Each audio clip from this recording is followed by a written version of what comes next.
Hey guys, so here I have a brand new candle of the week to review for you burning here in my living room, and it's the 14.5 ounce for Cedarwood Trail. So this one says, inspired by the beauty of a forest trail at the peak of fall, this cedarwood blend is layered with hints of neroli and soft musk. So as you can see, it's just okay. It's not my ideal burn, but you know, it's there. So getting into the review. You're witnessing a third day burn. The wicks are not thick, they're not thin. You have some medium-sized straw-colored wicks, which were doing really good in the well, kind of sketchy in the beginning, but as the burn progressed, it got better.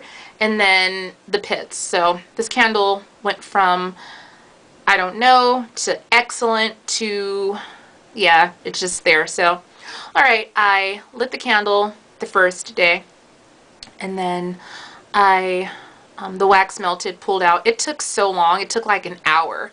And that whole time, like, the flames were super duper tiny. Like, the wicks pretty much shrunk, and then the flame shrunk. So I'm like, okay, what's that all about? And I couldn't smell a thing. So I'm like, great. So that was an hour. After that hour, I noticed that the flame started to grow, and the wax pool got a little bit deeper, and then it got super deep like after 2 hours of burning. So I ended up letting it burn for about, let's say, 4 hours, and it was amazing. You can see like the jars kind of like blackened and burnt. That's because it was burning like a charm. So after like hours and hours of burning, self-corrected, and everything was excellent. Strong throw.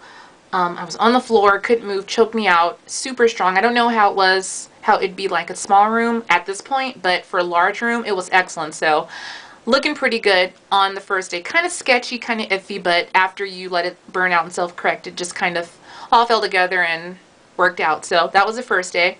The wicks formed a mushroom top. That's the little ball of soot that forms at the tip of the wick. And when your wicks have that always helps to ensure that the flames are going to get a lot bigger and thicker and wider, giving you a better burn and hopefully a better throw, but usually a better burn, more consistent, more smooth. So that's what happened with that. And that was the first day. So second day came around, and I ended up trimming off the little ball of soot, lit the candles, everything was a-okay. Repeat step one.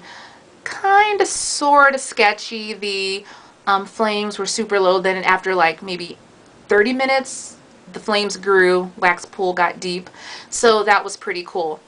But then I noticed a change after, and second day was burning for about, let's say, 3 hours. After like the second hour, I like know every single like bit of the candle. It's crazy. But like after the second hour, I noticed that the flames got super tiny, like tinier than before, and the wicks just like shrunk. So I'm like, what's happening? I could barely smell it, and it was just okay. Like I could smell it, but then I have to be like near it. But you know, what can you do? So I'm thinking, okay, but the wax pool's so deep you can like go swimming in it. So that's pretty interesting. So that's what happened on the second day. So now today's third day. It's been burning for about 3 hours. It started out super small. I'm talking like super tiny wicks, super little flames. Let me give you like a little overhead view just in case you can't really see it. You like can't, but here you go. So flames are barely making it. Like they're just like LBD, blow me out, call it a day. I can't do it. The wicks are just pretty much nothing at this point. But the funny thing is that like I can smell it. So, you know, that's always a good thing. I know I'm picky about, you know, burn and has to be this way, has to be that way, but I'm so used to it. Well, I'm not used to it, but I'm so like, I like big high flames. I like a good throw. I just like it to be perfect, but this one I can kind of smell it as I'm next to it, so it's pretty good. So that's pretty much what's been happening with the performance. It's just okay. Like it's, you know, nothing to cry about. If this candle had a consistent burn from top to bottom, I would actually get more, but that's just the performance. So, all right, let's talk about the actual scent. So we've got neroli, cedarwood, and musk. Unfortunately, I can't smell anything but musk. This candle is pretty much a repackage of white water birch. I referenced Jean Naté, and it smells like Jean Naté. Like it has like that powdery, kind of like nostalgic, like go to your grandma's house feel, and like, you know, look through her vanity and stuff like that. So you kind of get that scent. But right now, it's so like musky. All you smell is like a powdery musk. It's almost so powdery and musky that it kind of leaves like a chalky scent to it too. So it's kind of chalky right now, but it's basically musk. All you smell is like powdery musk, not baby powder, not kind of like a florally powdery musk.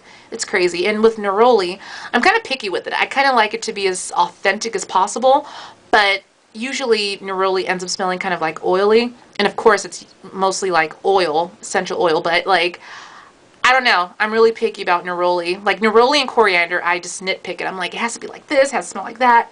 So don't really get the neroli this time around. I'm just really getting, and not even cedarwood. I get Jean Naté mixed with like super heavy musk, kind of like powdery musk that leans toward like the chalky side. So I don't know, not really, you know, the best scent, but it's cool. 75% off, I'm thinking about it. Maybe 2. Maybe sorta kinda 2, but at this point, not a repurchase. And that's all I've got to say. So let me let you guys go. Thank you so much for listening and watching. I appreciate it. You have to comment, rate, subscribe. That's a must. Plus, it's mandatory. As always, God bless, and I'll talk to you all soon. Thanks. Love you much. Bye.